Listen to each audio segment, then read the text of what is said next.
che la donna poi... Eccoci qua, siamo ritornati in onda, tanto noi stavamo chiacchierando perché la cosa è molto anche interessante, poi vi rendiamo partecipi anche di questo pezzetto. Però volevo capire con il professore se, anche se siamo ancora alla fase iniziale, questo è bene sottolinearlo sempre, per cui il campionario, tra virgolette, le persone che si sono rese disponibili per questi colloqui sono poche. Si guarisce secondo lei? Guarire, se è configurabile una patologia o una psicopatologia o un elemento borderline eccetera, e se è possibile venire fuori? Esatto, ecco, anche in questo caso lei pone e configura la questione in maniera corretta. Dobbiamo farci questa domanda, se siamo di fronte ad un profilo che abbia un riscontro nella nosografia psichiatrica o psicopatologica, ecco, allo stato attuale rispetto a quello che noi possiamo dire, ma anche scandagliando i dati statistici che abbiamo a disposizione, pur capendo che si dice qualcosa che sembrerebbe un po' stupire, la risposta è no. Quindi il rilievo, la rilevanza clinico-psichiatrica di queste persone non c'è, non la si riscontra, e quindi mi sento anche di affermare con una certa forza che forse potrebbe anche essere il momento di smetterla di continuare a cercare questo tipo di rilievo, perché non ci sta aiutando, ma proprio perché non ci sta aiutando. E quindi pragmaticamente prendiamo atto di questa cosa, che è un aspetto che non ci sta aiutando, quindi i modi su cui appunto possiamo e dobbiamo intervenire possono essere altri.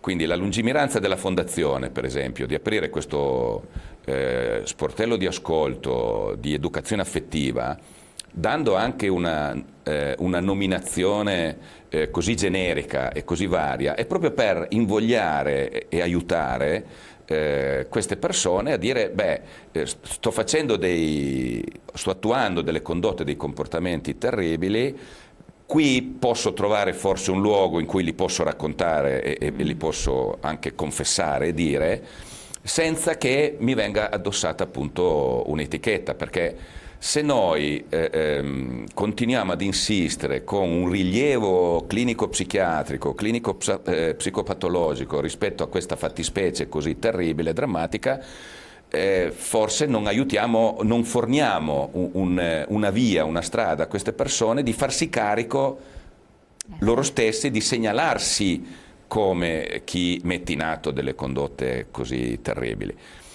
Se poi c'è la consapevolezza che sia una condotta terribile, perché poi molte vittime dicono che arrivano dopo molto tempo a denunciare il fatto, non tanto il compagno quanto il fatto, soltanto appunto dopo molto tempo, perché ricevono continue scuse, perché la persona compensa con altre cose, anche regali materiali di altro genere, per cui non lo farò mai più, per cui non so neanche se ci sia questa componente e la consapevolezza della gravità.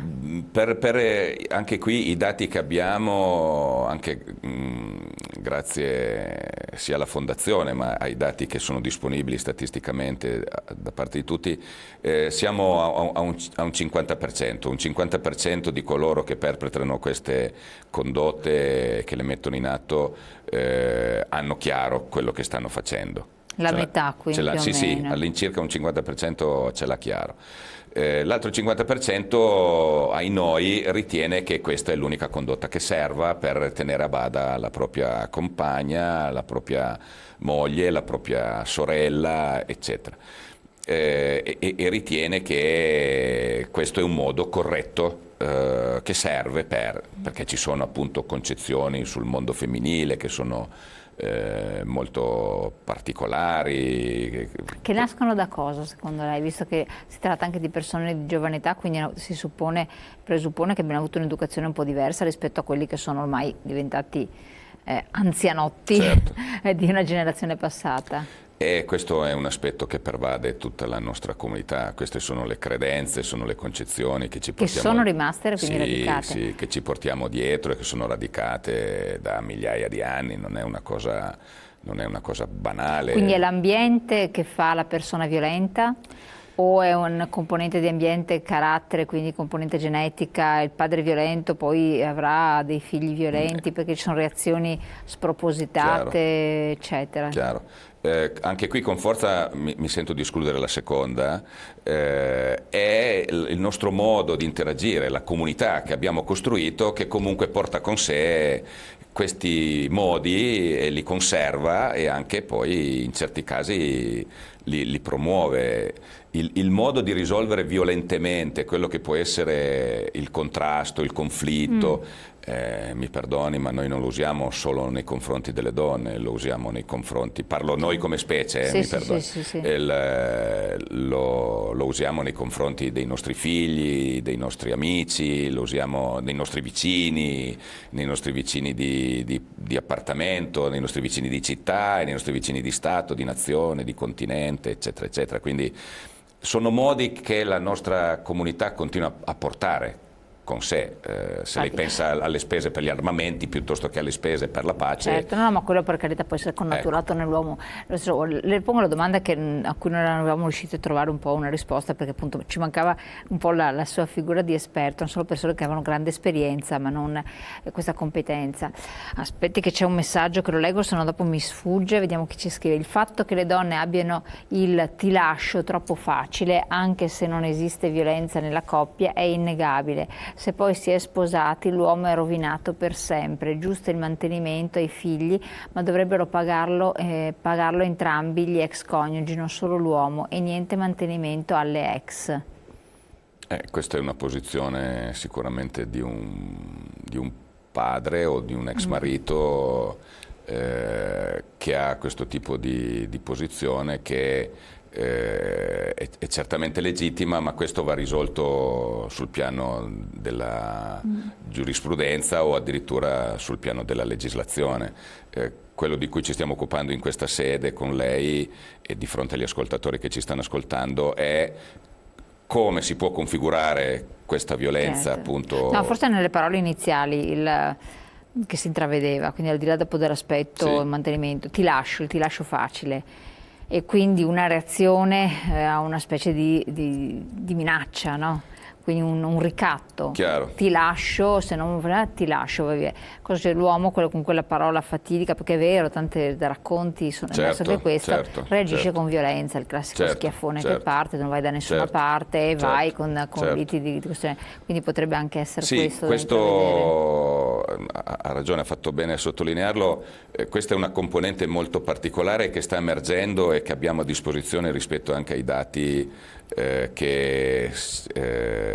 di cui disponiamo. Accade che da parte della donna questo elemento del ti lascio, della separazione, venga utilizzato in certi casi come un grimaldello che possa risolvere tutta una serie di situazioni. Questo poi ovviamente non giustifica nulla da parte dell'uomo, del maschio, di quella che può essere una reazione, ma anche su questo la donna può essere aiutata, accompagnata in termini magari consulenziali nel trovare quelle che possono essere modi di gestione del conflitto familiare che siano più efficaci. Per esempio lo strumento della mediazione noi in Italia soprattutto non lo stiamo ancora usando nell'andare a comporre i conflitti familiari. Siamo un po' più indietro. Ecco, appunto le chiedevo questo prima, è possibile che ci sia un profilo di vittima ideale, cioè nel senso una donna che con certi atteggiamenti, modi di porsi eccetera tira fuori proprio in un uomo che magari può aver latente un certo comportamento un po' più aggressivo di altri questi atteggiamenti di violenza, e altre invece che non inducono proprio in nessun modo perché hanno un modo di porsi completamente diverso, e quindi c'è la vittima che continua ad essere vittima predestinata ad essere tale per anche un suo passato, e un uomo che tende ad essere potenzialmente un carnefice. Allora anche su questo, pur capendo che si stanno dicendo cose che non sono considerate canonicamente tali, ma non c'è un profilo di vittima predestinato che noi possiamo prefigurare come sicuramente allora se c'è questo profilo allora succederà questo. E quindi questo rapporto di causalità o lineare o di tipo più probabilistico, anche in questo caso no. Anche in questo caso quello che possiamo dire, ci sono dei modi di interagire che comportano poi tutta una serie di configurazioni nell'assetto familiare in cui poi accadono e osserviamo condotte che possono essere come quelle violente. Quindi da parte della donna possono essere usati dei modi di interagire che portano tutta una serie di altre modalità che poi configurano condotte di carattere violento, ma non è che sono le caratteristiche dell'interagente, è il modo di interagire che poi porta con sé questo, quello una che cosa poi può essere. una cosa di relazione, Sì, esattamente. Esattamente. Proprio perché anche il profilo della donna che subisce violenza, così come per quello dell'uomo, è trasversale, età, per stratificazione scolastica, per non si riesce quindi a dare una connotazione no, ben precisa. No. È un argomento, è un tema così delicato, così profondo per la nostra comunità, che sta mettendo in luce che tutta una serie di credenze che noi abbiamo sono proprio tali, sono proprio dei luoghi comuni, e quindi lo sforzo, l'impegno che dobbiamo fare deve andare oltre a quello che canonicamente siamo sempre riusciti a dire sulla questione.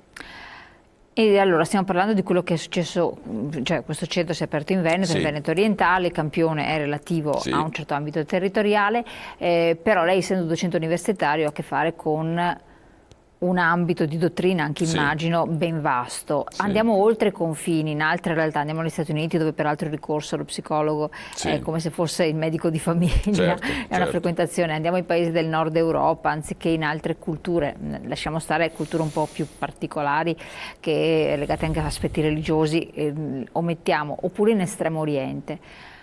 Avete mai riscontrato studi al riguardo condotti in queste altre realtà? Io le ho parlato da quelle più dell'estremo occidente a quelle dell'estremo oriente rispetto Sì. all'Italia, quindi Sì. o no, che possono aiutare a andare a supporto di...